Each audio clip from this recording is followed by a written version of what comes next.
Aéroport international de Libreville, salon d'honneur lieu, tout indiqué, le général de brigade Brice Clotaire Oligui-Nguema, en partance pour Beijing, reçoit les honneurs des autorités militaires et civiles du pays. Le séjour du chef de l'État en Chine, premier du genre, s'inscrit dans le cadre de la tenue du forum Chine-Afrique.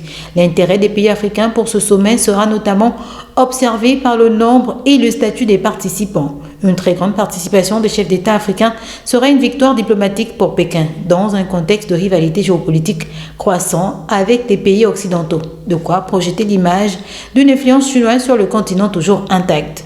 Le sommet sera l'opportunité de passer en revue les promesses et engagements pris lors du sommet de Dakar 2021 et jeter les bases des engagements futurs de la Chine en Afrique.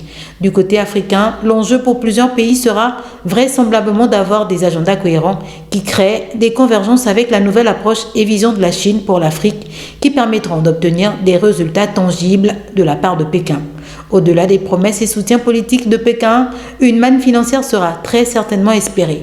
Mais pour obtenir ces milliards de dollars, les pays africains devront prouver la solidité et la stabilité de leur situation économique et fournir des garanties quant à leur capacité à rembourser leurs dettes. Un atout pour le Gabon et son président qui, depuis le début de la transition, fait de l'apurement des dettes une priorité.